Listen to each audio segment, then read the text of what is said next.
We will hear argument this morning in case 19-1155, Wilkinson versus Dai, and the consolidated case. Ms. Sinsdak? Mr. Chief Justice, and may it please the Court, under the plain text of the INA, an alien has the burden of establishing eligibility for asylum and withholding of removal. An alien may sometimes meet that burden through his credible testimony, but only when, among other things, the testimony is persuasive and outweighs other evidence of record. Accordingly, it is now common ground that the absence of an adverse credibility determination does not entitle an alien to a presumption of truth.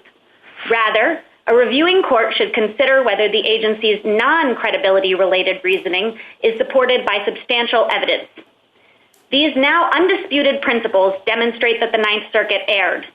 In Dai, the agency pointed to ample evidence undermining the persuasiveness of Dai's testimony regarding his family's persecution, including undisputed evidence of his wife's voluntary return to China. The Ninth Circuit rejected the agency's reasoning because it concluded that the absence of an adverse credibility determination entitles a reviewing court to disregard some record evidence and to treat the alien's allegations of persecution as fact. Similarly, in Alcaraz, the Court of Appeals expressly relied on the erroneous principle that the absence of an adverse credibility determination permits a presumption of truth, and it applied that presumption to justify ignoring the ample evidence underlying the agency's determination that Alcaraz committed a particularly serious crime when he willfully inflicted corporal injury on the 17-year-old mother of his child. The Ninth Circuit therefore subverted the statutory scheme that Congress created. Rather than placing the burden on the alien, the court presumed the truth of the alien's testimony. And rather than deferring to the agency's reasonable fact-finding, it supplanted the agency's judgment with its own. Accordingly, the Court of Appeals' decisions cannot stand. Counsel, the BIA has to apply the rebuttable presumption of credibility, right? That's correct. Okay, so then the Court of Appeals, in conducting the substantial evidence review, should, it seems to me, do that through the lens of that presumption, or take that presumption into account in concluding whether the evidence is substantial. Why isn't that true? If the agency did not address credibility at all, either explicitly or the board can implicitly address it, then the reviewing court shouldn't address credibility either. So it doesn't need to concern itself with the presumption that the board would have had to apply, because it should just be evaluating whether the non-credibility related reasoning is supported by substantial evidence. So the presumption doesn't enter the picture at all. Well, I mean, you said explicitly or implicitly. If it's implicitly, I think that raises the Chenery objection that your friends on the other side have stressed quite a bit. And I'd like you to talk about it because, there was one stray cite to Chenery in your opening brief, and then you had, I would say, the bulk of the argument on the other side in both of the briefs, or at least a big chunk of it. And it wasn't cited at all in your reply brief. So I'd like to give you a chance to respond to their Chenery argument, which is that you rely on saying there can be an implicit finding, and yet under Chenery, we'd like to make sure that that's something the agency relied on, and I don't think we can be sure of that if they didn't say anything about it. Well, absolutely. We completely embrace Chenery, and as I believe we stated in our reply brief, we agree that the agency's path needs to be clearly discerned. That's what Chenery requires. But if the agency's path, if the board's path can be clearly discerned, and it's clear that the board was relying on credibility for denying eligibility, then the court is entitled to take that into consideration. It doesn't have to look for magic words. But we think that's largely irrelevant here Because we aren't arguing that the board or the IJ relied on credibility. We're arguing that the board and the IJ relied on non-credibility related reasoning. That the IJ didn't find the O'Dai's testimony sufficiently persuasive. That the IJ pointed to a number of pieces of evidence in Alcaraz's case that demonstrated that he had committed a particularly serious crime, even if perhaps his testimony could have been deemed credible. So again, we just think this argument about Chenery, we don't disagree with Chenery. We don't disagree that the court, of course, has to review the grounds that the agency decided the case on. But we think that in this case, that means that the court should have reviewed non-credibility related grounds. Well, how much of explanation is required for you to conclude that this was an implicit determination, that the alien was not credible? It's not enough, I take it, that they just have, here's some credible evidence on the other side, and we're going to follow that. Is that enough? To determine that the agency based its rejection of asylum on credibility? No. We think that, as this court said in Encino Motor Cars, the pathway has to be clearly discerned. Thank you. We don't think that the agency relied on credibility here. So we don't think that you have to read the board decision to rely on credibility, that you have to consider whether it's implicit or explicit. We just don't think they were looking, that the agency was looking at credibility at all. Thank you, Counsel. Justice Thomas? Thank you, Mr. Chief Justice. Counsel, would you take a few minutes to walk through the evidence or the findings that you thought in these two cases was either persuasive or undermine the credibility of the respondents? Sure, and just to be clear, it's our position that the board did not rely on credibility, that it would, in fact, be acceptable to say, even assuming that this, for the purposes of analysis, that the testimony in both cases was credible, there were other non-credibility related reasons that were sufficient to deny eligibility. And so in Dai, we think that the agency pointed out that even though Dai said that his wife had been persecuted along with him in China, there was evidence demonstrating that his wife had voluntarily returned to China just about 2 weeks after his family came. So that evidence that his wife voluntarily returned undermined the persuasiveness of his testimony about his family's persecution.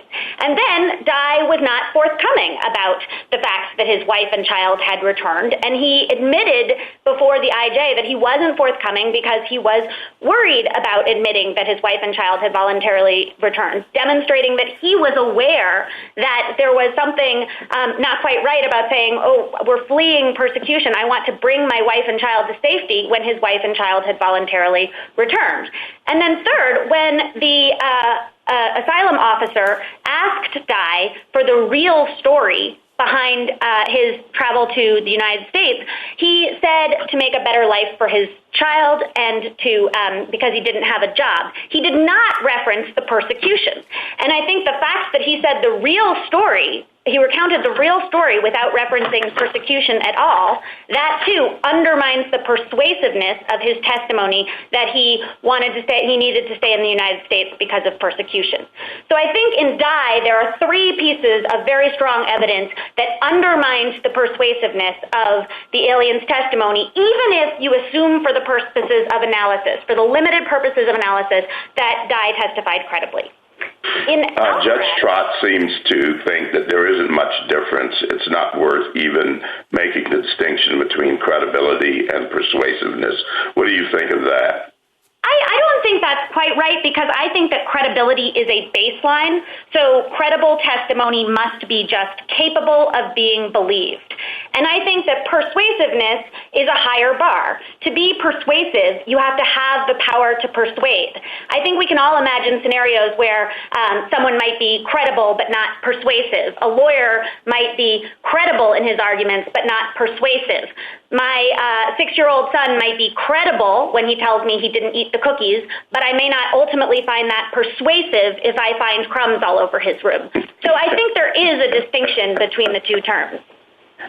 Well, it would seem to me that if you saw the crumbs, it would undermine credibility. Well, I think that if you think of credible as just capable of being believed, I can imagine explanations for the crumbs. I can imagine perhaps that the crumbs are there because his sister was framing him. But I don't ultimately find his account persuasive. So maybe it's capable of being believed, but it doesn't have the power to persuade.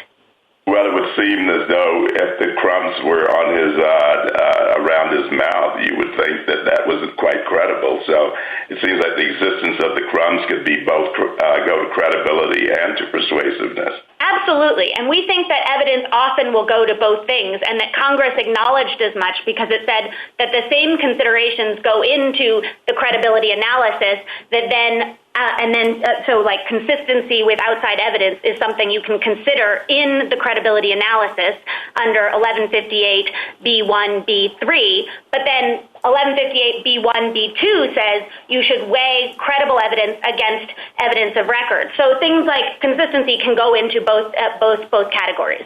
Thank you. Justice Breyer. Well, my question here reflects my concern with the legal mind. The legal mind loves to make distinctions, but sometimes that should be resisted. So we have a simple rule that treats pretty much all agency cases roughly alike. Sometimes there are exceptions.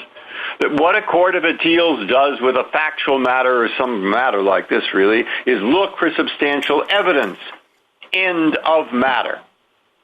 So if, in fact, there's a finding, he's credible, then you take that finding and you say, is there with that finding substantial evidence? And if it's the opposite, you say, the opposite, is there substantial evidence? And if the judge doesn't say, Congress tells us what to do. Presume that he's telling the truth, but the presumption is rebuttable. So if nobody says anything, you look at it and you simply say, assuming it was rebutted, we assume that the judge found it was rebutted, and is there substantial evidence? Period. With the assumption that it was rebutted. And that could include, there isn't enough evidence to show it was rebutted. That would just be part of the matter. But what we tell the Court of Appeals is review some substantial evidence, follow the statute, as I said, end of case. Absolutely, but the statute does not say to presume that the alien is telling the truth. It doesn't even tell the board to presume that the alien is telling the truth. Doesn't it say presumption of credibility? Absolutely, it says credibility, but it's now common ground among all of the parties that credible is not the same as true. Well, it may be common ground on all of the parties, but it isn't common ground with me, because I would be quite worried about introducing into administrative law with thousands of agency decisions, some kind of distinction between credible and truthful. I haven't seen that in administrative law cases, but even were it there, I would be afraid of getting everybody mixed up. I think that Congress introduced a distinction in the text of the Real ID Act because the Real ID Act says that testimony must be not merely credible, but also persuasive. The Real ID Act also says that a judge is entitled to weigh credible evidence alongside other evidence. And it says that a judge may ask for corroboration of otherwise credible evidence. That doesn't make sense if credible means true. Why? Because if the testimony is true, if credible testimony has to be accepted as true, it's not clear why you would ever need corroboration. If credible evidence has to be accepted as true... Well, it depends on what it is. What he says is, my wife told me that she wanted to see her dying mother in China. And now, it's credible or not? The judge says it's credible. Now what? If the judge says that it's credible, he then has to determine whether that's persuasive. So is there other evidence that suggests... Oh, yeah, persuasive. That's true. So if there's other evidence that suggests... But I don't get my point I don't get right now is the distinction between credible and true. Well, my wife told me her mother was dying in China, and that's why she went back. She said, okay, that's the testimony. And you say it's credible. Now, how could it not be true? Well, I think the easiest way way to understand this for me is to think about a scenario where a credible witness says that the light was red and 3 credible witnesses say that the light was green. You may decide that, in fact, the light was green. That doesn't mean the first witness didn't credibly testify that the light was red. That's true, because that testimony means I think the light was red. I saw it as red. And some other people could see it as blue. That depends on the issue in the case. Let's start working this through the court. There are millions of issues that can come up with substantial evidence. I think you see what's worrying me? I'm worrying about this court writing some kind of opinion and saying credible is different than true, and before you know it, who knows what will happen.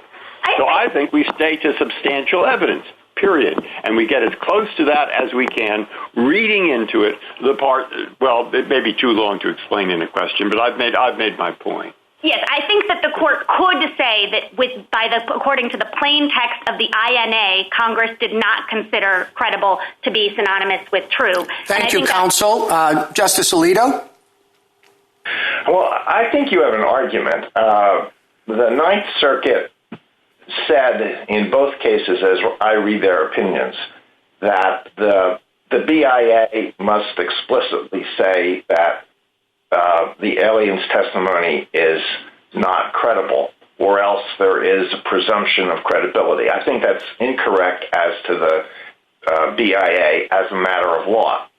But beyond that, I will be truthful. I found the way that you have briefed this case to be extraordinarily baffling. Credible means capable of being believed, worthy of belief.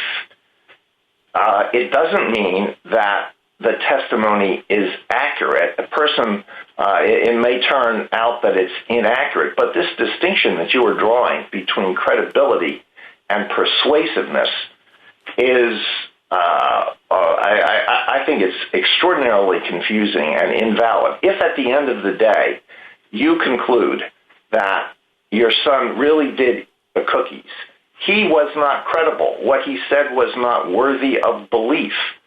To say, well, he was worthy of belief, but in the end I don't believe him, that escapes me, but maybe you can explain it to me. I think that a problem here is that we often, in common parlance, use the term credible to mean that we believe it. I think it is common to just say, yes, I found him credible. I believed what he said. It's just that we know from the very particular text of the INA that isn't what Congress had in mind. That in the INA, what Congress meant was credibility is a baseline. It is just capable of being believed. Not that the judge actually thinks that it's true, not that the judge actually believes it, but just that the judge can recognize that that it's capable of being true. That's the baseline. And the INA itself makes it clear that credibility and persuasiveness are different because it uses both terms. So first it says the testimony definitely has to be credible, and then it has to be more than just credible. It also has to be persuasive. It has to have the power to persuade. So I think that if you look at the text of the INA, it draws the very distinction that we are relying on. Now, if I don't agree with you about that distinction, does that mean you lose these cases? No, it does not. Because again, we think that what these cases ultimately come down to is that you have to analyze whether there is substantial evidence underlying the reasoning that the board put forward. And here we think that just setting aside the entire debate about what credibility means and whether something should be deemed, whether evidence should be deemed responsive to credibility or persuasiveness, what is very clear here is that the agency pointed to multiple pieces of evidence in both cases that demonstrated that the alien could not meet his burden of proof. And that's what should we make of it? Before my time expires, one last question. What should we make of the hospital records? Are they something that we should not consider at all? You should not consider it. The alien did not raise the hospital records in his briefing before the board, and under 1252, administrative exhaustion is required. It's a prerequisite for judicial review. Thank you. Justice Sotomayor? Could you clarify that last point? The medical records were before the IJ, correct?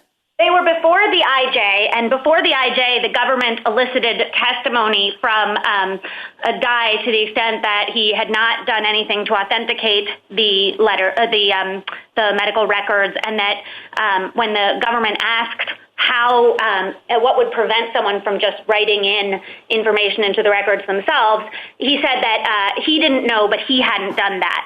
So I think the government was clearly suggesting that there were some authenticity problems with the evidence. And then when the IJ rejected the asylum Counsel, request. I'm going to stop you there because I don't want you eating up my time, okay? I am very confused, and if I'm confused, I think the rest of the world is confused, and so are my colleagues to some extent.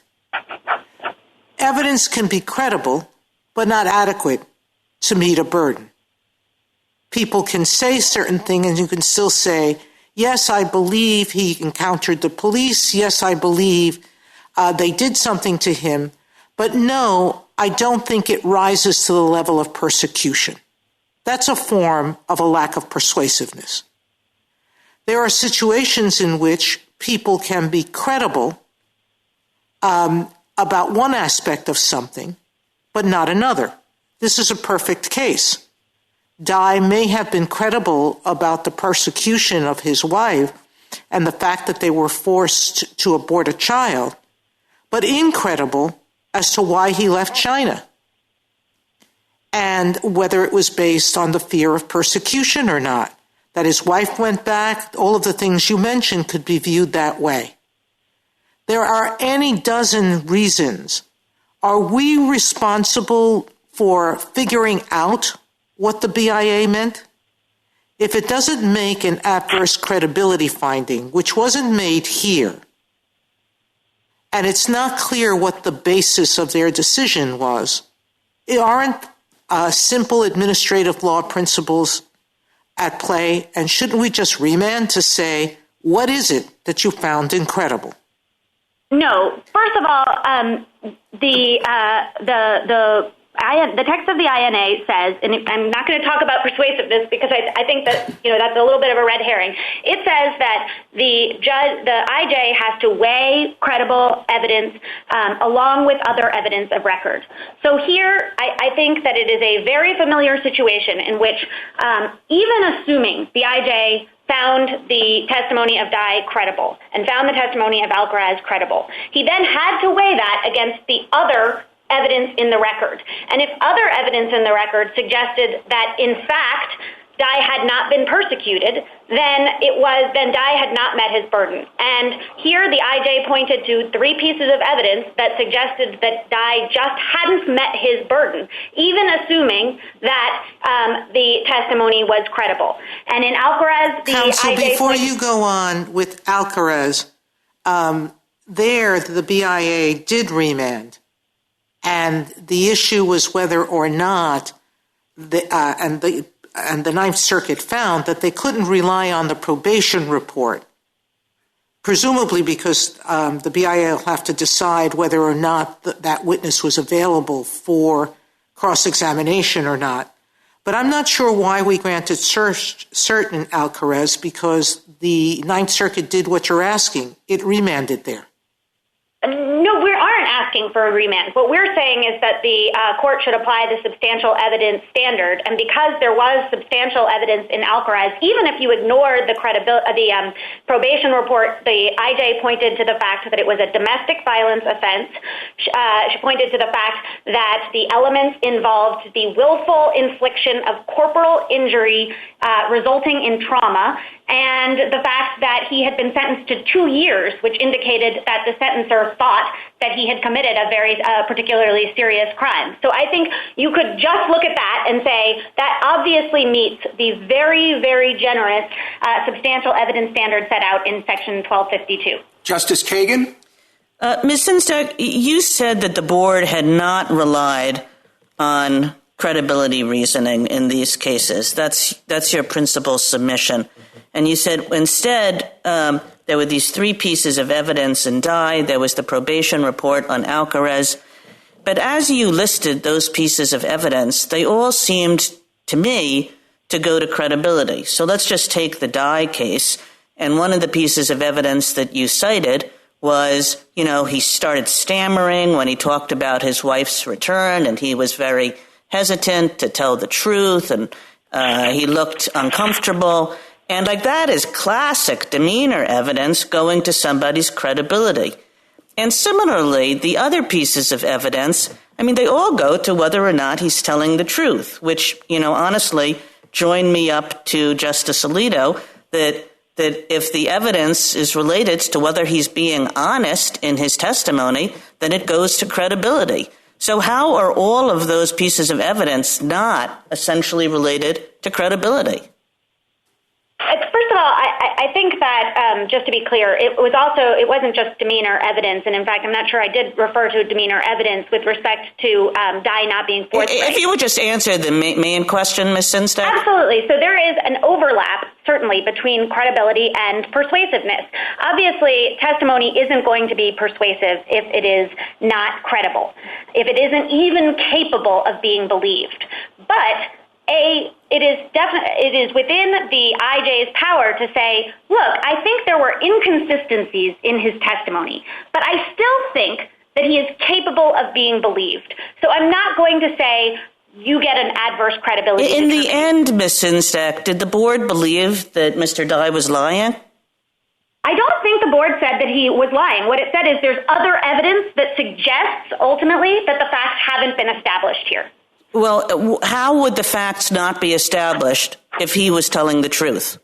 He could believe that he was telling the truth. He could very much believe that all of these things happened as they were, as he says. But, just as somebody could believe that the light was red. But ultimately, there are facts that strongly suggest that isn't what happened. The light was green. Well, the question in the Dai case is all about whether he got beat up because of his opposition to the so-called family planning policies of China. And if he did get beat up for that reason, then he has a well-founded fear of persecution under the regulations.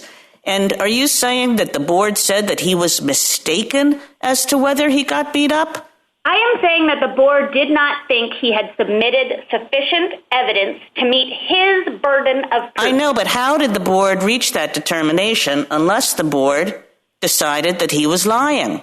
It looked at other testimony of his, and remember, there's no adverse credibility determination, so it's looking at all of his testimony, and it said that he had also credibly testified that the real story behind his travel to the United States was that he wanted a better life for his daughter. Well, then that suggests that his other testimony was a lie, was false, and that is inconsistent with the presumption of credibility.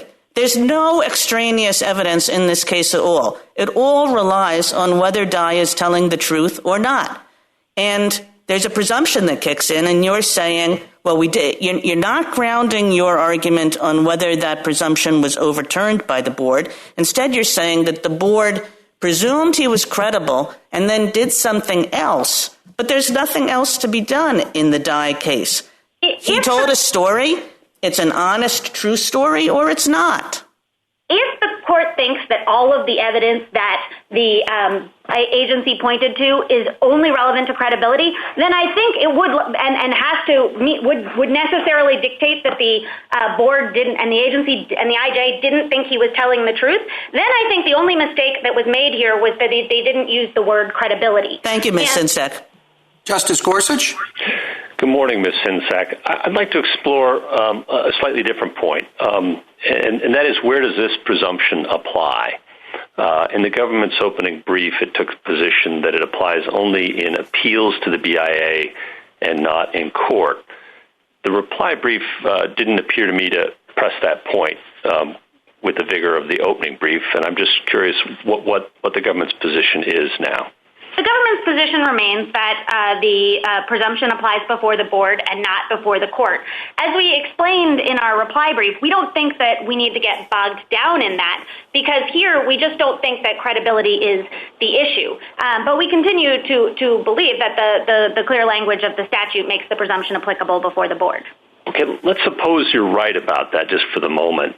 what difference does that make if a court the Court of Appeals has to review for substantial evidence and reasonableness? Doesn't it have to also inquire as to whether the board reasonably treated the presumption? Yes, and if credibility became an issue, which again we think that the court should have reviewed the non-credibility related grounds that the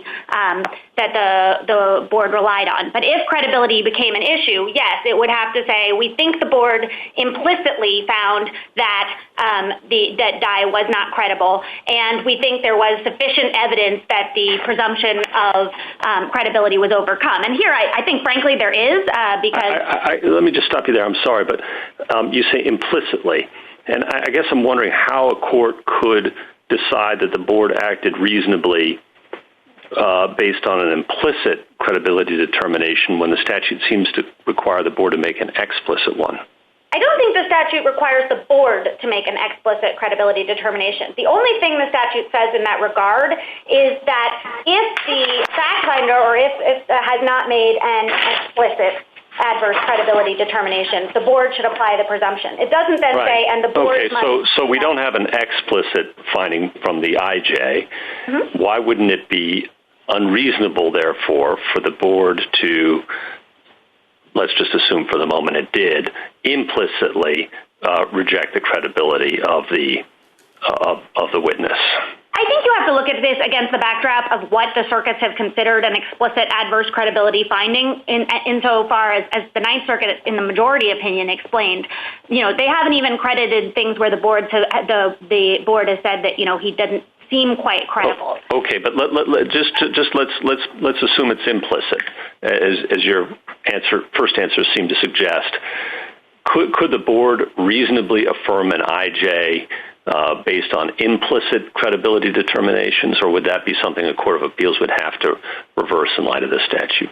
If it found the presumption overcome, it could certainly affirm an IJ based on an implicit credibility determination, because, again, the statute doesn't apply an irrebuttable presumption. It applies a rebuttable presumption. So if the board looked at the IJ and said, you've cited 3 major pieces of evidence that show that Dai was not credible, you seem to have forgotten to make an adverse credibility determination, that would, of course, be acceptable.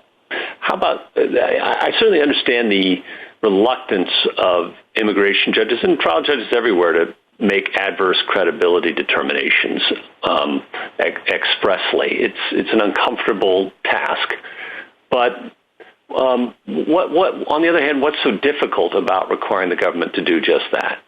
I mean, if you point to, as Judge Collins did, 8 different problems with Dai's testimony, for example, or the probation report in the other case, it surely wouldn't require much more than a few words to make express what's implicit. Well, I think it would be going beyond what Congress stated, because Congress in 1252 said that the courts have to uphold agency determinations unless any reasonable fact finder would be compelled to reach the opposite conclusion. So I think it would be flouting Congress's plain text to require something that Congress did not. Thank you. Justice Kavanaugh? Thank you, Chief Justice. Good morning, Ms. Sinsdak. On the statutory language, if I could start there and pick up on Justice Gorsuch's questioning, it says if no adverse credibility determination is explicitly made, and you've said that's by the IJ, the applicant or witness shall have a rebuttable presumption of credibility on appeal. And I just want to know what work the presumption does on appeal. In other words, I would think the presumption does work when there's no other evidence at all other than the testimony of the applicant, and there hasn't been an adverse credibility determination.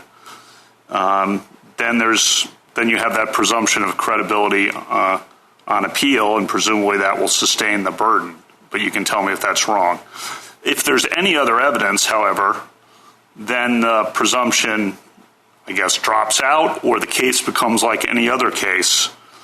Is that right? Is that your argument? Or how do you think about that?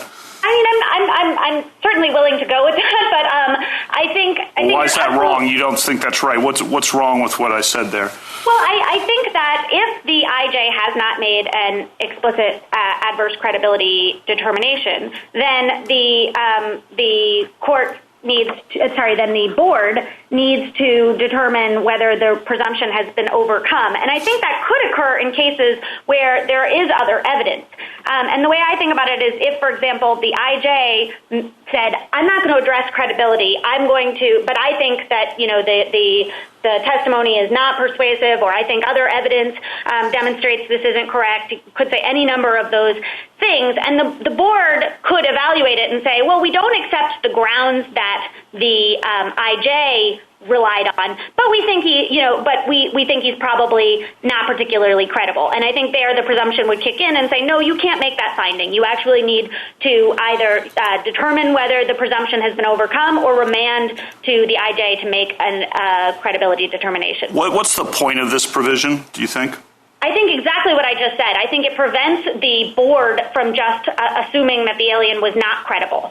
I think that if you look at the concurrence in SMJ, which is the board decision referred to in the legislative history of the Real ID Act, there was a concurrence there that was very concerned that adjudicators might just assume aliens are lying because they're seeking asylum, because it's to their benefit. And I think the presumption ensures that the board doesn't make that negative inference, that it actually has to point to some evidence to rebut the presumption of credibility. Then on the terminology, there's a lot of confusion, obviously, inherent in these terms, but I would think the way you would approach it with a witness's testimony is you would ask, is the witness lying first about whether the light was red or green, for example? The witness knows it was red but testifies it was green, so the witness is lying. That's the first inquiry, is the witness lying? And then the second inquiry would be, even if the witness is not lying, is the witness mistaken or wrong? They truly believe the light was red, but in fact the light was green, the other evidence shows. Now, that's how I usually think about it, and I'm curious how you think that fits into the term credibility. In other words, is the witness lying? Even if not, is the witness mistaken? Yes, I think that's a good way. I would just give you the terms of the statute. So I think the first question is the witness credible? Is he even capable of being believed, or is it just obvious that he's lying? And the next question is, well, is the witness persuasive? Is there a possibility that, for whatever reason, he's mistaken? Even if he's capable of being believed, the testimony just doesn't have the power to persuade me that the light actually was. And won't a finder of fact often say, I'm not quite sure if they're lying, but I still don't think they're correct. They're mistaken about the light being red or green. I'm not quite sure they're lying, but they are mistaken given the other evidence in the record. Absolutely. And again, you just have to think about the scenario where you have two credible witnesses that are testifying to conflicting facts. You can say both those witnesses are credible, but I think only one of what they're saying, only one of the witnesses is telling the truth. And Justice I think that's Barrett? a familiar exercise. Good morning, Ms. Sinzak. I have to say, join me up with Justices Alito and Kagan. I'm baffled by the distinction that you're drawing between credibility and persuasiveness, and it's not actually consistent with the way that I've seen cases come up for review in the Court of Appeals from IJs who make adverse credibility determinations.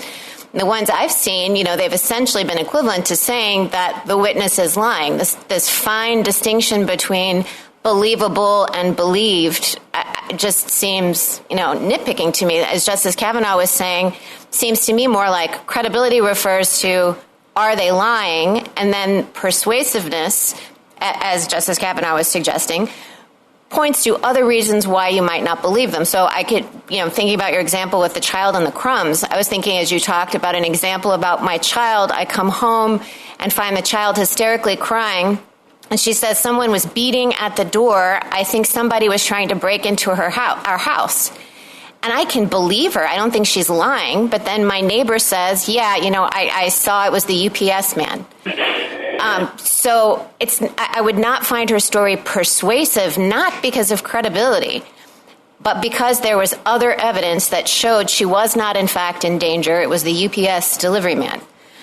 So I don't think that you seem to be leaning heavily on the fact that the statute uses both the words credibility and persuasiveness, and I just don't see it. So I want to ask you, what's wrong with seeing it this way? That the IJ makes a determination about credibility, and that has to be expressed. And when it gets up to the board, there are two ways in which the board might have to confront this presumption.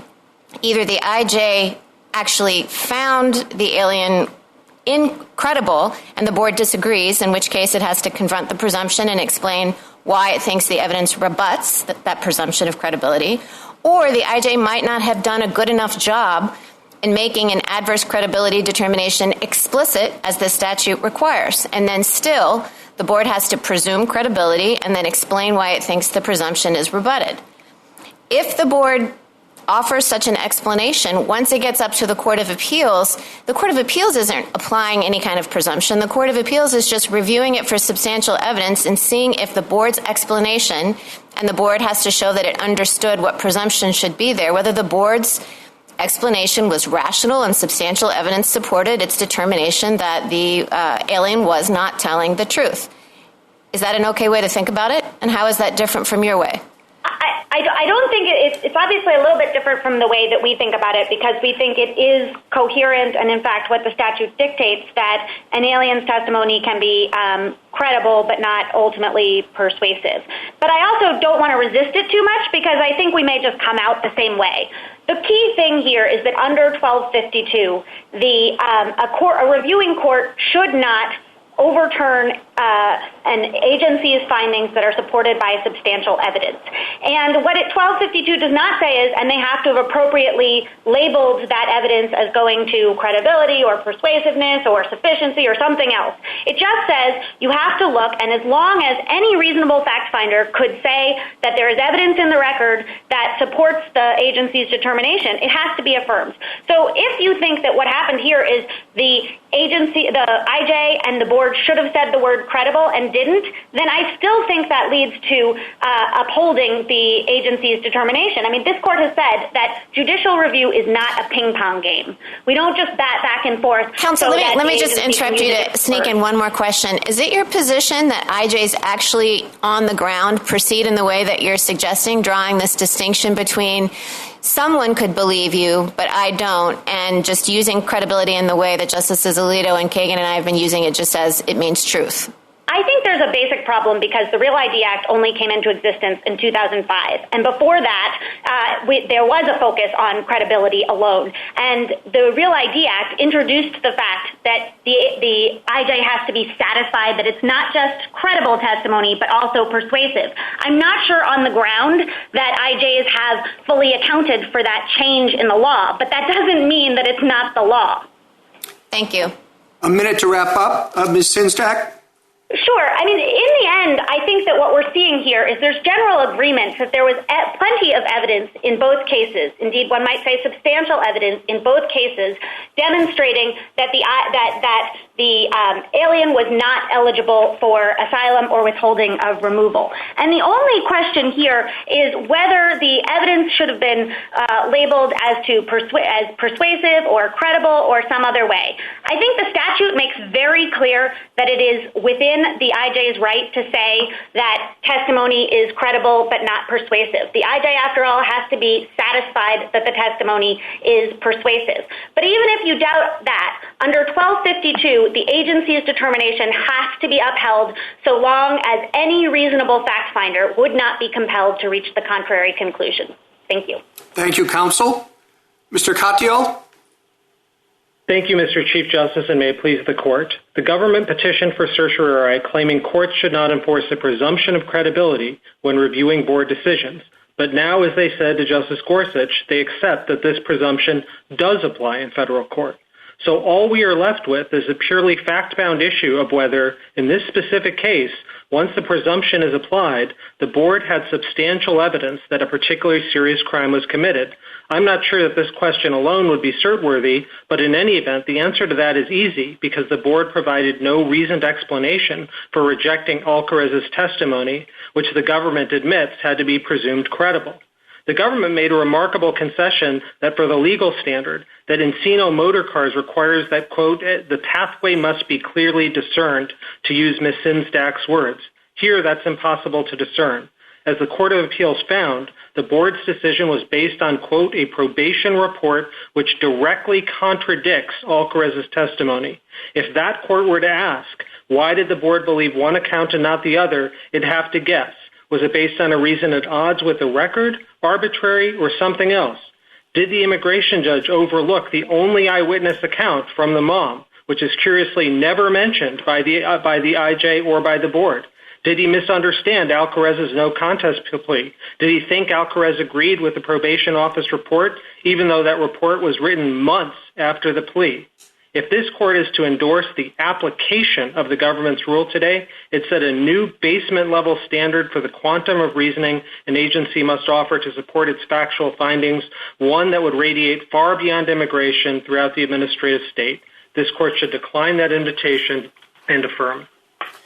Mr. Katyal, just to be clear, sort of starting out here, the question presented is whether a court of appeals may conclusively presume that an asylum applicant's testimony is credible and true if there's no explicit adverse credibility determination.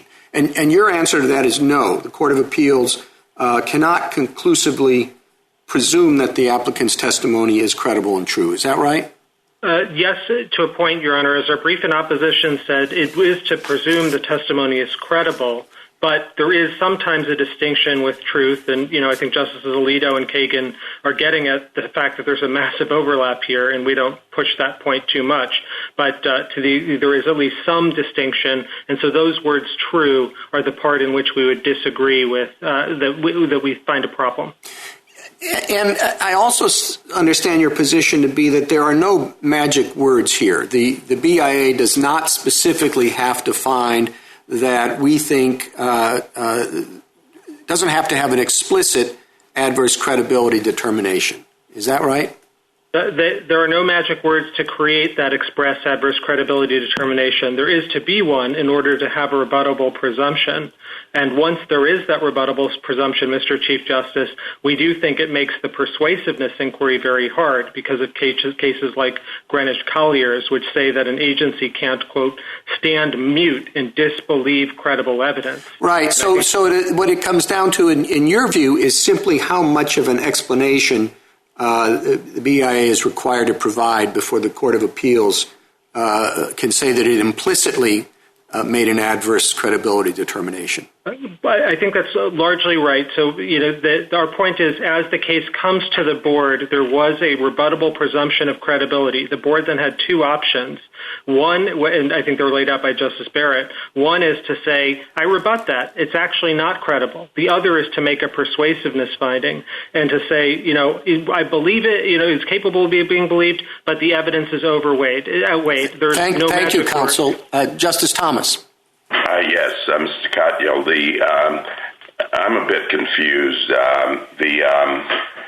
You say that there is no magic word requirement, but what if there is just the board makes a choice or the IJ makes a choice between two sets of evidence? Isn't it implicit that it found one more credible than the other?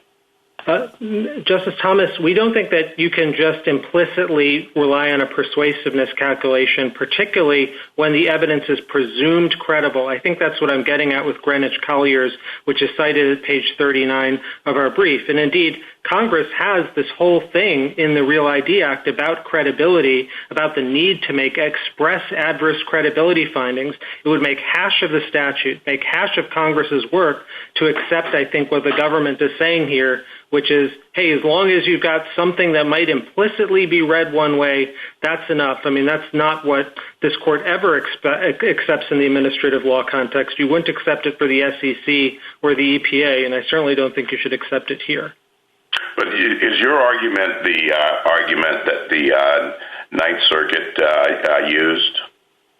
Our argument, we read the Ninth Circuit differently than the government. We read it to basically be saying there was a presumption of credibility that came into the board, and the board then had to explain why it accepted one contrary view as opposed to another. They're diametrically opposed, and the IJ's opinion is like a bad law student exam, Justice Thomas. It lays out the facts on both sides, but it never applies them to explain how it resolved this case. And that would be bad in general, but particularly when there's a presumption of credibility coming in, and Greenwich Colliers says you can't, as an agency, just disbelieve that credible evidence. That's where the agency fell down. Thank you. Justice Breyer? Morning. I think you and everyone seems to agree with this. The Ninth Circuit's wrong when they say that you, even though where there's no finding, you assume that the person is credible. That isn't what the statute says. It says where there's no finding, you presume, not assume. And so the question is, is that what the agency did? Did it presume it? No. Well, maybe, because they might have assumed that the presumption was rebutted. So we have a question. On appeal, they didn't write whether it was rebutted or not, but that's true of district court judges. When they make a lot of findings that are appealed, they don't always have to write. It could be the situation. It could be implicit from the record that they assumed that it was rebutted. Lower courts or the agency thought the presumption was rebutted. Now, you don't have to write about everything that an agency doesn't have to, and a district judge doesn't have to. So how do we deal with that? I think, Justice Breyer, we deal with it by recognizing first that Congress in Section 1252 expressly enabled judicial review of agencies and used the substantial evidence standard. The government even admits that that's the standard. Right. And then, as part of that standard, as T-Mobile says, quote, courts cannot exercise their duty of substantial evidence review unless they're advised of the considerations underlying the action under review. And the problem is, in this case, and this is, a representative case, as our brief in opposition says, they haven't actually told you how they resolved the problem. They haven't, but do you think they have to write an opinion where district judges all the time are making rulings where they don't write opinions?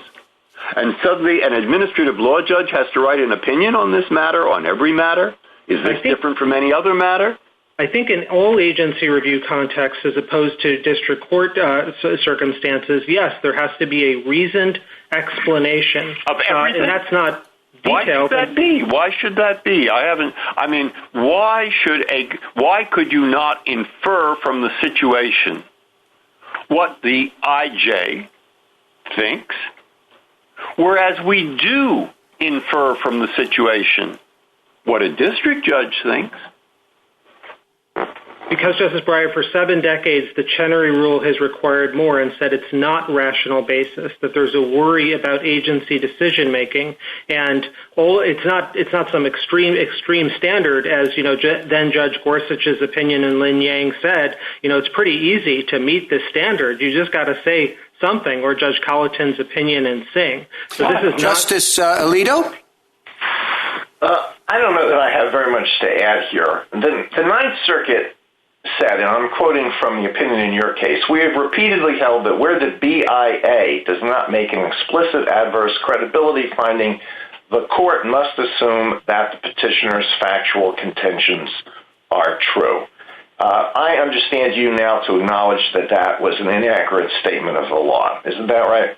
That's correct, as our brief in opposition said. Yes, Justice Alito.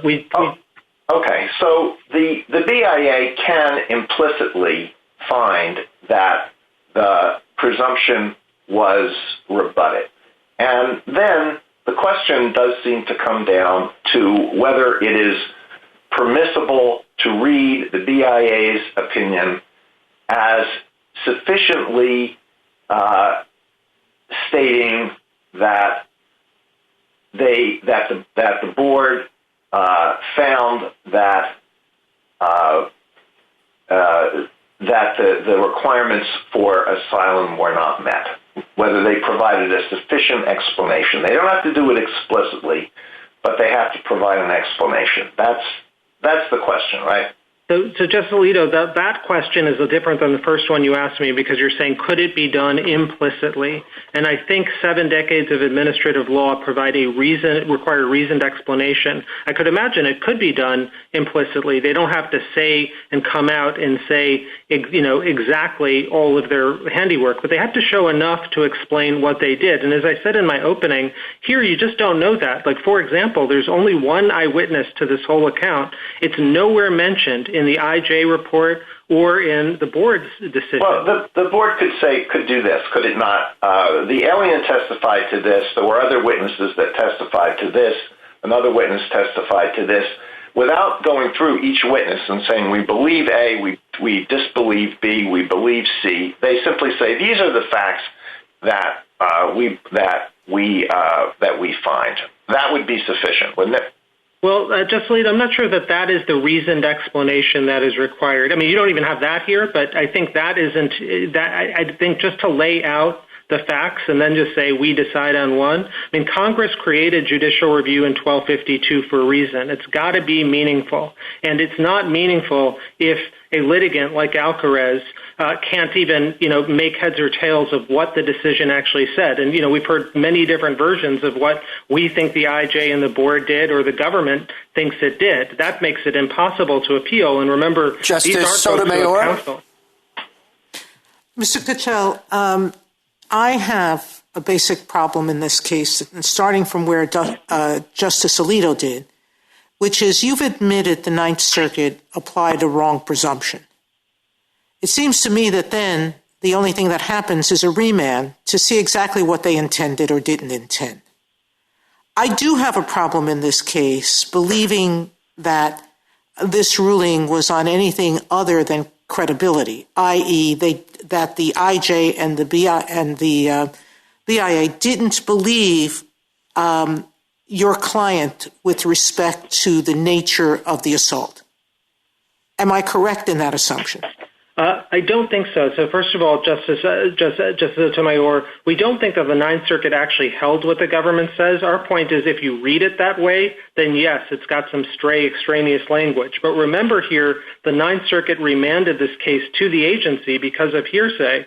And if answer please the question I asked most directly, which is, can the BIA's decision be upheld if it found this person credible as to his explanation as to what happened? If it found Alcarez's testimony credible, and then I don't think it's possible because the story, the Alcarez's version of events, which is diametrically opposed to the probation officer report, is he did it to protect his daughter, and there was only one incident of violence, one punch to the face. And that alone wouldn't be the, quote, particularly serious crime necessary to make someone ineligible for relief from removal. So I think that goes to the basic question. Without a adverse credibility finding or a statement that they did not believe or didn't credit his explanation, then without that finding, you can't uphold their judgment. Is that your argument? Well, I think you could either do it on credibility or on persuasiveness. Again, it wouldn't, as Justice Gorsuch said, require any sort of magic words or an onerous burden, but you'd have to, in substance, either rebut the presumption of credibility or show that the evidence wasn't persuasive. It's got two options. The agency's got it in two stages. Justice Kagan? Mr. Katyal, I mean, this seems like this is a pretty simple case, right? There's basically two pieces of evidence in it. Mr. Alcarez says this was nothing. I didn't really seriously beat my girlfriend. I was trying to protect my daughter. And then on the other hand, you have a probation report.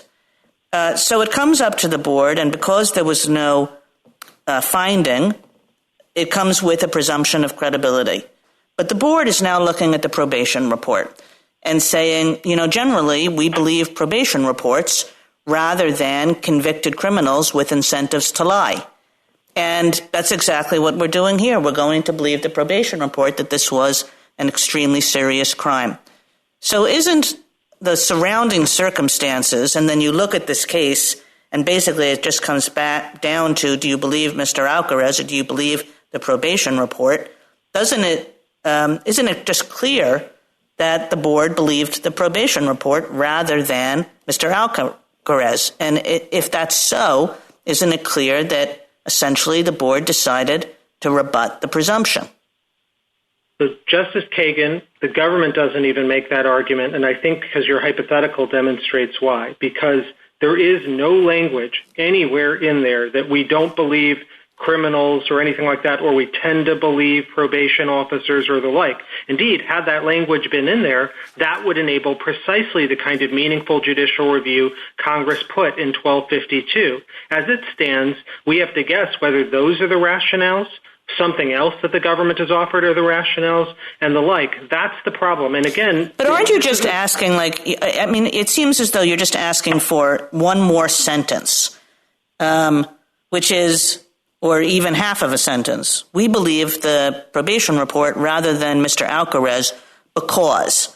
And what would that because look like, and why is it necessary? The because could be any of the reasons that Judges Colleton and Gorsuch did in Singh and Lin Yang. So they could say, we didn't find that person credible on the stand. There was an agitated demeanor. There were inconsistencies in the testimony. They admitted, filing false documents. Those are all the kinds of rationales that are given in case after case. The problem here is there's nothing. And if you accept nothing here, it's going to be the rule not just in immigration cases, but in other cases. Thank you, Mr. Katyal. Justice Gorsuch? Good morning, Mr. Katyal. I'd like to pick up where Justice Kagan left off. I'm struggling to identify any other ground on which the BIA could possibly have acted other than it believed the probation report rather than your client. And if that's the case, then, and no magic words are required, what's left? So, Justice Gorsuch, it's not rational basis review, it's substantial evidence review, so we're to look to what the agency actually said. And let me give you two possibilities that would answer this. One is, did the IJ and the board just overlook the only eyewitness account, which is from the mom? It's just nowhere in the IJ or in the board's report. And remember, this is an IJ judge who's a bit worrisome. I mean, he blew off the entire statute requiring cross-examination. It's an express statute by Congress. So, if he could ignore that, he could ignore, the fact that there was the mom's testimony. And then the other way of thinking about it, just a second example is, Alcaraz's no contest plea was made 3 months before the probation office report was written. And there's a lot of reliance on what that report said. Indeed, we just heard Justice Kagan talking about that. But Alcaraz never agreed to any of that because his plea preceded that by 3 months. We have no idea whether the IJ understood that or the board understood that. And indeed, before the board, we actually gave them a chance to correct their mistakes and to say, provide that specific, cogent, reasoned explanation that Justice Gorsuch, you called for in Lin Yang. ICE filed a one-page answer before the board, and the board, of course, did nothing. 0 plus 0 is still 0. Thank you. Justice Kavanaugh? Thank you, Chief Justice. Good morning, Mr. Katyal. On the statutory language, repeat a question I asked your colleague. It says the applicant or witness shall have a rebuttable presumption of credibility on appeal if no adverse credibility determination is explicitly made. I think the purpose of that was that if the only real testimony in the record is from the applicant and the IJ did not say, I think the applicant is lying, or make an adverse credibility determination, it would not be open to the BIA to do that. But this is what I want you to focus on, by using the phrase rebuttable presumption, I think Justice Kagan was talking about this and Justice Gorsuch, if other evidence comes in, it's not just the applicant's testimony and you have nothing else, other testimony comes in, then that you just do normal substantial evidence review as the reviewing court, and if the BIA has explained we think the other evidence is inconsistent with the applicant's testimony and the other evidence is more persuasive, or we choose to believe that other evidence, then that rebuts the presumption. Justice Kavanaugh, we agree that the board absolutely could rebut the presumption. The problem here is the board expressly, quote, adopted and affirmed the IJ's findings, which didn't have that credibility determination.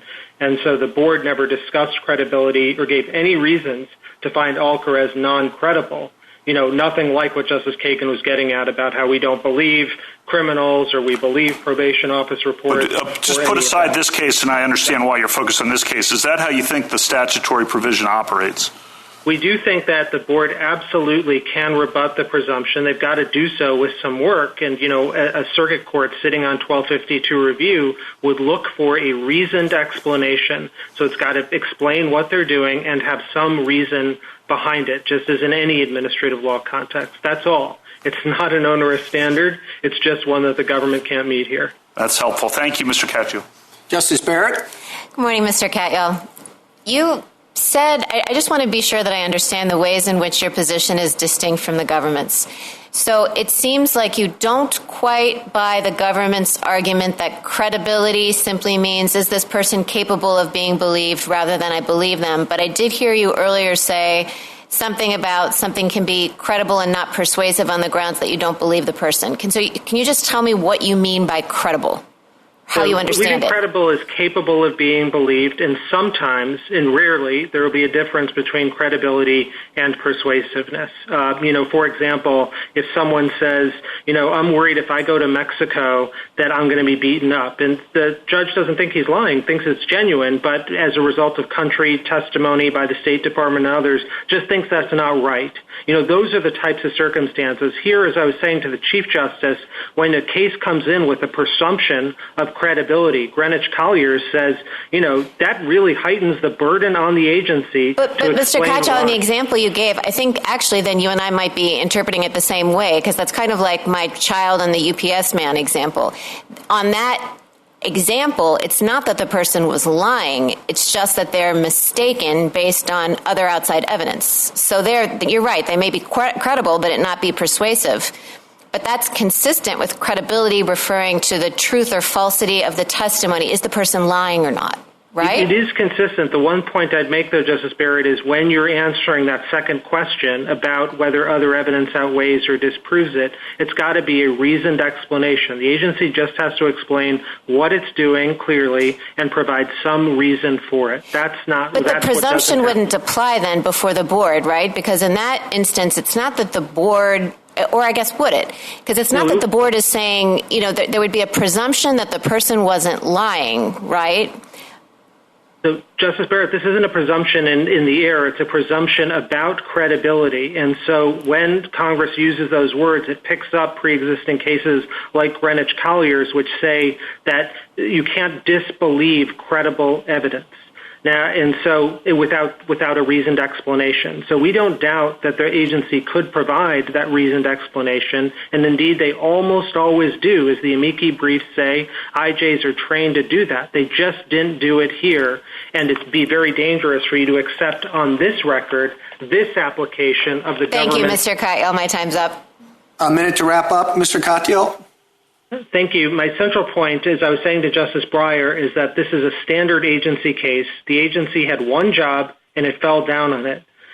Justice Breyer was worried about this being too burdensome, but this isn't hard to meet. Indeed, it's how immigration judges have operated for decades, as I was just saying to Justice Barrett. It requires no magic words, just a reasoned explanation, which this court in Judeling has already unanimously said applies. And Justice Alito, you had suggested that the record here was enough. And if you were sitting as a rational basis court, I think you could find something to justify what the agency did. But that's not the test. Here, as the Ninth Circuit said, there were two contradictory accounts. The agency just had to explain why it believed one of them. And the agency always has two bites to do so at the IJ and board stages. Here, the IJ wrote a detailed opinion, except in the one place where it matters, its reasoning. It tells us everything else but that. And you wouldn't accept this reasoning or lack thereof if this were the SEC or EPA. You shouldn't accept it here. Thank you, counsel. Mr. Zimmer. Thank you, Mr. Chief Justice. The parties have no real dispute, as this argument shows, as to the legal question on which this court granted certiorari. And at least in Mr. Dai's case, the Court of Appeals applied the precise legal framework that all parties accept. The court did not presume Dai's credible testimony to be true, but held that the record compelled the conclusion that Dai's testimony, if credible, was persuasive. That case-specific conclusion was plainly correct. Mr. Dai's eligibility for asylum and his entitlement to withholding turn entirely on whether he was, in fact, persecuted based on his resistance to the Chinese government's forced abortion of his child. Mr. Dai testified in great detail about that persecution and submitted significant evidence corroborating his testimony. The government agrees that the agency here made no adverse credibility finding. In other words, the agency did not conclude that Dai lied, and there is simply no evidence in the record that would support a conclusion that Dai was not lying, but was nevertheless somehow mistaken about the severe persecution inflicted on him. This court should therefore affirm. Counsel, first, did Mr. Katil say anything with which you disagree? No, I don't think he said anything that I disagree with. Okay.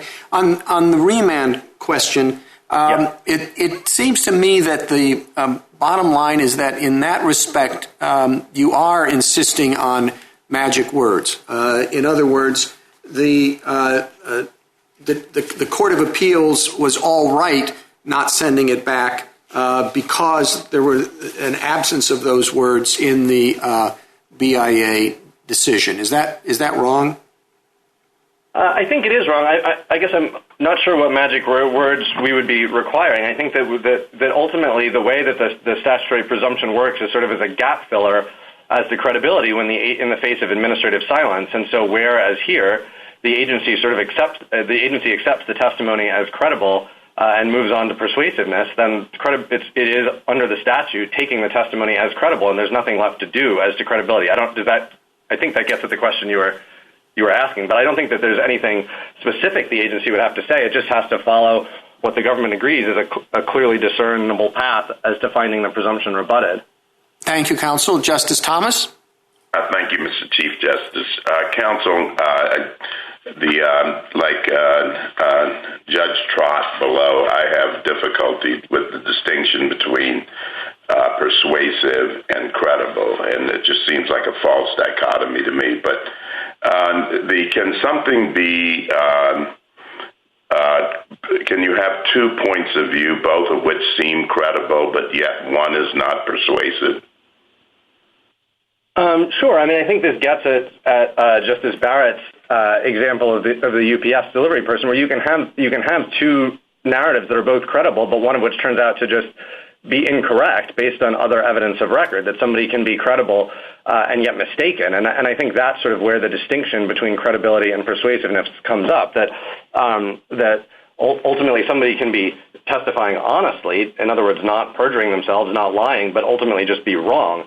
And I think that's really the key distinction that the statute is drawing in recognizing that you can have credible testimony, but nevertheless sort of just be wrong. Do you think that in this case, in your case, there's quite a bit of evidence that seems to undermine both respondents' credibility or at least could go to credibility and to persuasiveness? What words are missing in this opinion, the IJ opinion, to your way of thinking? Well, I guess it's not so much magic word. I mean, the IJ never, it's very clear in this case that the IJ did not find Mr. Dai to be not credible. In other words, it never concluded that he was lying. And if you look at page 164A of the petition appendix, the board said this explicitly, that the IJ had not made any adverse credibility finding, and the board adopted and affirmed that decision. So I think that to the extent the evidence goes to credibility, and we think that it very clearly does only go to credibility, well, the IJ never made, neither the IJ or the board ever made an adverse credibility finding. As to persuasiveness, I actually strongly disagree that any of the evidence that the government relies on and the agency relies on does in fact go to persuasiveness. The government primarily notes the fact that Chin, Dai's wife, and their daughter went back to China, but they were in a completely different situation than Dai was, in the sense that they had faced very low risk of at least any sort of persecution in the short term, and had very strong reasons to go back, whereas Dai faced very real risk of persecution in the short term. The police had, in fact, come looking for him in the few months after Chin and his daughter returned to China, and had very little reason to return immediately because he had been fired from his job after resisting the forced abortion of his child. And so Justice Breyer? Chin and their daughter were... Go ahead. Sorry. Justice Breyer? Yes, two things. One, as I read the Ninth Circuit, I thought there's language there that says something like the following: where there's no adverse credibility determination in the agency, a reviewing court of appeals must assume that the statement was credible. That couldn't be right, because after all, the agency is told that if there is no adverse credibility requirement, there is a presumption. And so agency, you can say, the presumption is rebutted.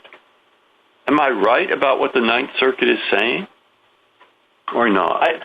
I think you are right about what the Ninth Circuit is saying. Right. That isn't right, because it would be weird to have an agency which says, we can write down the words, in this situation, we find the presumption of credibility rebutted, because, with the most convincing reasons ever. And they would have to accept that in a court of appeals, or it's not going to make sense. All right, that's my first problem. Right. I think we have to say that. But the more serious problem, which I really don't understand thoroughly, and I'm trying to work out, is what happens, no adverse credibility determination. Now there is a presumption. The IJ and the agency possibly think it was rebutted, that presumption. Now, do they have to write those words? We find it rebutted. Or are they implicit? Can a reviewing court ever find them implicit? And if so, when? What words would you write in an opinion if you believe the latter? You don't want to give them too much power to disregard what an applicant for refugee status says, but you do not want them to have to write magic words in every case. So what would you do? What words would you use to tell the reviewing courts, be careful about this, where they don't make an explicit finding that it was rebutted, that the presumption was rebutted, no explicit finding? Well, you could say, go ahead. The agency has to give the reasons that it's denying the application. I don't think there's any dispute about that. And so if the reason is that it's finding the presumption of credibility rebutted, well, then it does have to say that. And I don't think it has to be, I'm not sure. I think the easiest way to do that is to just say it up front. But everyone agrees, the government agrees, that it has to be clearly discernible from the opinion in some way. And I think that if the board finds the presumption rebutted, well, then obviously that's a finding that's entitled to deference by the Court of Appeals. Justice Alito? Well, I thought I was agreeing with you, but now the last thing you said gives me pause. The Ninth Circuit, I read its opinion as saying exactly what it said very succinctly in the other case, that unless the BIA makes an explicit finding that the applicant is not credible, it must be presumed that the applicant was credible. That, I think, is an incorrect statement of the law. And do you disagree that that's the rule that the Ninth Circuit applied in this case? I do think it's correct, but I disagree that it's not. I mean, I do think that is what the Ninth Circuit applied. Again, I want to be clear that they did not presume that the testimony was necessarily true in the sense of being accurate, but I think that what they were saying was that if the agency is silent as to credibility, then that is effectively a determination that the testimony was credible, and I think that's the work that the rebuttable presumption does. There's a difference. Maybe there's a difference between silence and a requirement of an explicit statement. Must they make an explicit statement? are they under the same obligation as the IJ? Oh, no. I mean, because there's no similar statutory requirement. I think they have to say something that makes it clear that that's what the basis for their decision is. But we're not, we're not arguing that the same explicitness requirement that is explicitly by the statute applied to the IJ applies to the board. Can the BIA's decision be read in this way? Dai had the burden of showing that he was unwilling to return to China because of fear of persecution, and we do not believe that he had that fear. He did not establish that he actually is unwilling to return to China based on the fact that he was less than truthful less than forthright in his explanation of his family's travels and his own plans. No, I don't think so. And then the reason is that what you described is very clearly an adverse credibility finding. And if you look at page 164A of the petition appendix, which is the BIA's decision, the board made very clear that it was not resting its decision on an adverse credibility finding. So I don't think that that's a way that you could read the board's decision. Justice Sotomayor? If that's not the way we can read the board's decision, but it's a permissible conclusion, why wasn't the Ninth Circuit wrong in not remanding this case? Right. And I think that really comes down to the presumption in the statute, because the way that the presumption works, where you have the IJ silent as to credibility and the case then goes up to the board, where this presumption of credibility applies, and the board is effectively also silent, doesn't find the presumption rebutted, then I think that's the end of the matter. I think that's treated under the statutory framework as accepting the testimony as credible. And so then there's no basis in which the Court of Appeals needs to basically remand to give the agency another shot to re-adjudicate credibility. Well, the IJ here did find explicitly that Dai's explanation for his wife's return to China are inadequate and to outweigh that they returned not because of persecution. And then he says Dai failed to prove his burden. The BIA affirmed that had lied to the asylum officer because the truth would be perceived as inconsistent with his claims of past and feared future persecution.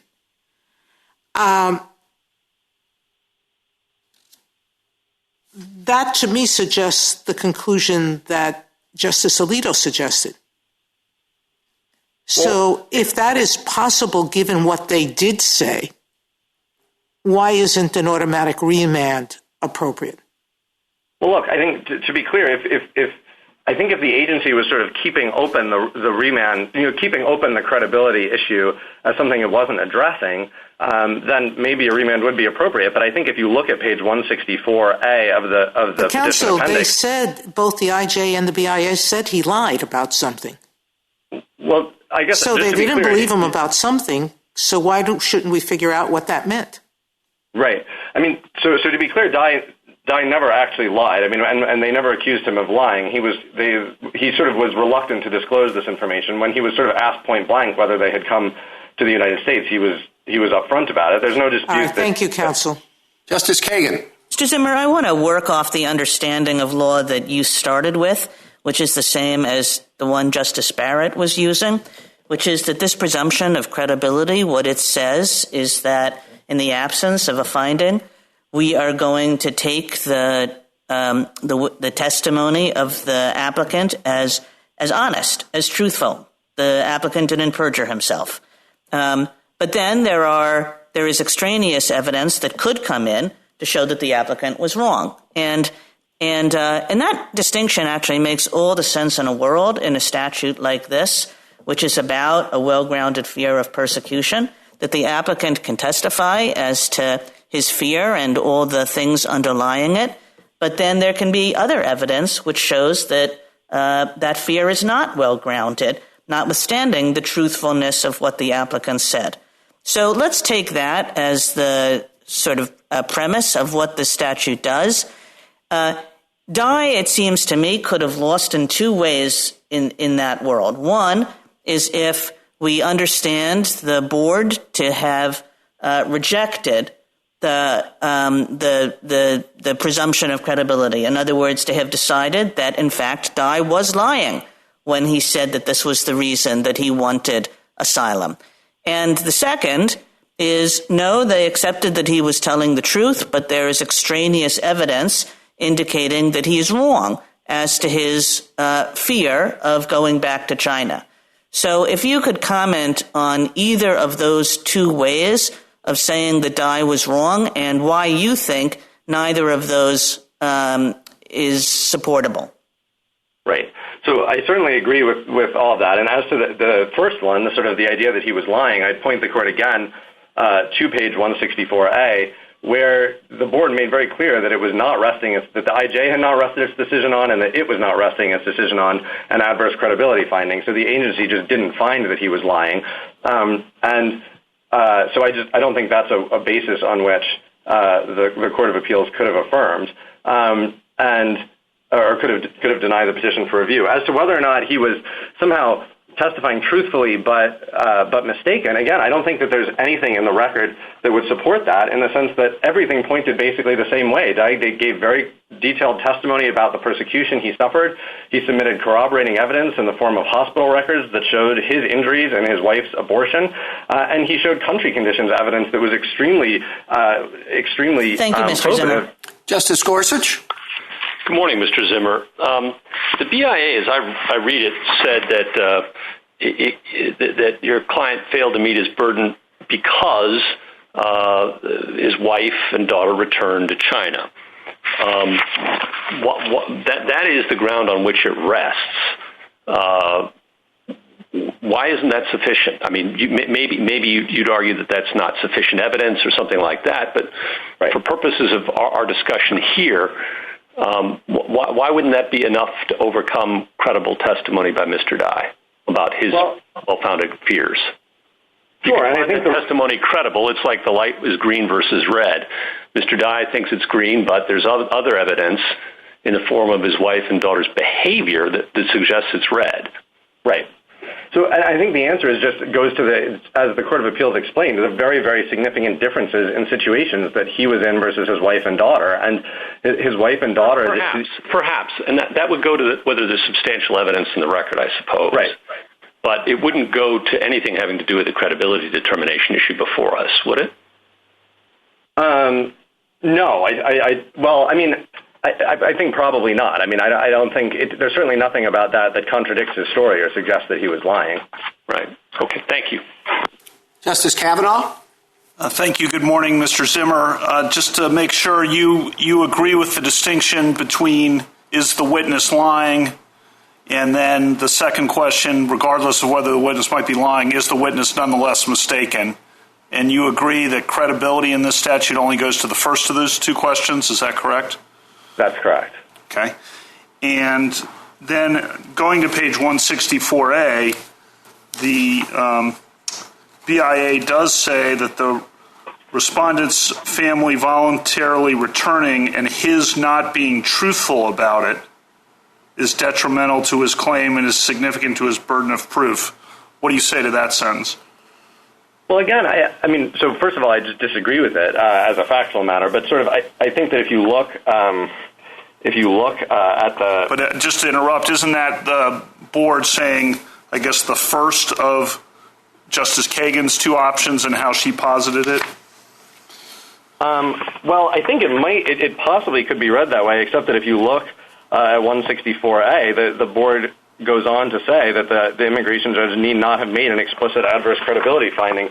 So I think that the very next sentence says that the respondent not being truthful about it is detrimental to his claim, which sounds like is the witness lying, or credibility is, to use the statutory term. Well, truthful, but that was truthful not as to the fundamental facts on which he was basing his asylum claim. This was based on his lack of forthrightness about telling the agency that his wife and daughter had come with him and gone back to China. But I don't think that could be read as an adverse credibility finding as to the testimony about his being detained and beaten and deprived of food and water and sleep. And last legal question, the rebuttable presumption, do you think the board can find the presumption rebutted just on the face of the applicant's testimony without any external evidence?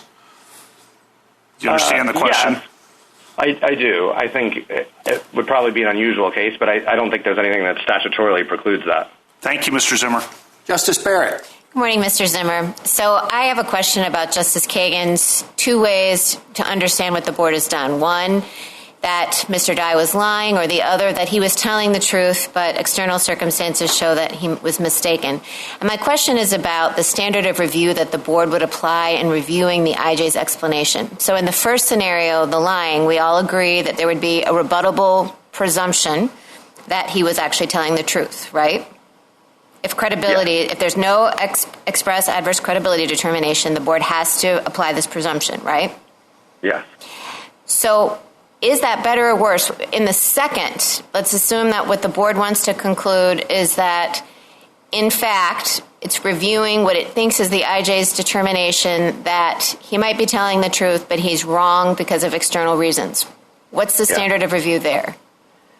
I think that would be, under the agency regulations, that would be clear error review. If you look at, but I think it's 8 CFR 1003.1D, I believe, that would be clear error review. Okay. And my other question is a factual one. Justice Sotomayor asked the government about the hospital records. Do you want to explain what significance they have here? Yeah, absolutely. I think they have great significance. I mean, these were introduced. This was not a huge administrative record. There were only a few exhibits. This was some of the key exhibits that Dai introduced. And I think that if you look at page 101 of the joint appendix, I mean, the government tried to impeach Dai about the hospital records, but all it could get out of him was his testimony that you can only get them if you're admitted to the hospital, and that he had never written in one of them in his life. And the idea that they would somehow be not evidence that is relevant or that could be considered by this court makes little sense. And the same with this exhaustion argument. I mean, let me just ask you one other question about the hospital records. Did the IJ say they were not going to be, that he was not going to consider them because of the authenticity questions that the government posed? No, the agency said nothing about them, and in fact, the agency simply ignored them, which I think is actually quite mind-boggling given how probative they are to Dai's burden of proof. Thank you, Mr. Zimmer. A minute to wrap up, Mr. Zimmer. Thank you, Mr. Chief Justice. I just want to emphasize in conclusion that really the government's argument depends almost entirely on the idea that Dai could somehow be credible and yet have been lying. And that just makes no sense for many of the reasons that we've already discussed in great detail. The ultimate distinction under the statute is that there's a preliminary inquiry into credibility, which is really just a question as to whether or not the agency believes that the person was honest, whether they were submitting a fraudulent claim or whether they were testifying honestly. The way in which that differs from persuasiveness only comes into play if you can have external evidence that shows that you can have honest testimony that is somehow mistaken. And there's simply none of that here. Dai gave extremely detailed testimony about the abuse the Chinese government inflicted on him for his resistance to their forced abortion of his child. He testified that the police are looking for him in China, and he testified about the continuing threats he faces. There is simply nothing that undermines that, and the agency never found that testimony was non-credible. And we therefore would urge this court to affirm. Thank you, counsel. Rebuttal, Ms. Sinsdak? Thank you. I think it's important to look at the history here. Before the Real ID Act, the Ninth Circuit would often reverse the board by parsing its decision and trying to see if it had specifically said that the alien was not credible. And even if the board said things like the alien was not entirely credible, that wasn't enough. The Ninth Circuit would say you didn't make an explicit adverse credibility determination, and so we're going to presume that everything in the alien's testimony was fact. And so Congress passed the Real ID Act. And in the Real ID Act, it made clear that what the Ninth Circuit had been doing was not appropriate. And it did that in part by making clear that even credible testimony isn't sufficient to establish the facts.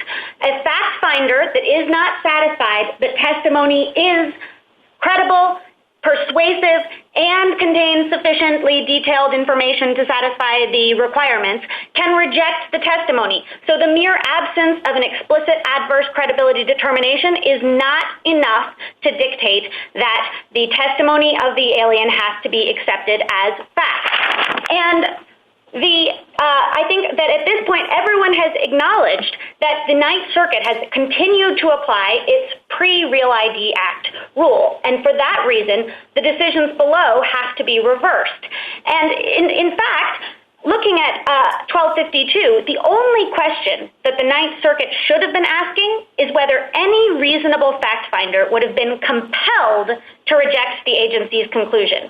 And I think a realistic examination of the evidence in both of these cases, even in light of the rebuttable presumption of the credibility before the board, makes very clear that a reasonable fact finder could deny relief in both cases.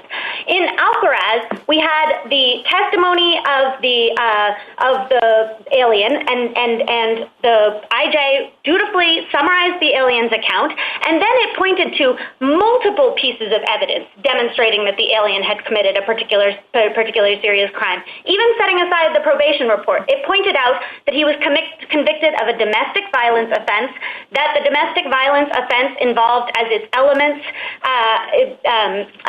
the willful infliction of corporal injury resulting in trauma, and that he was sentenced to 2 years. If you look at Dai, the board pointed to multiple pieces of evidence that demonstrated that what Dai was saying just wasn't true, however you want to categorize that. And it wasn't true because his wife had returned to China voluntarily just 2 weeks later. It wasn't true because he said the real story was that he had come to the United States to get a better life for his daughter and to get a job. And I think if you just look at that evidence and apply Section 1252, it's very clear that the agency decisions here have to be affirmed. Thank you, counsel. The cases are submitted.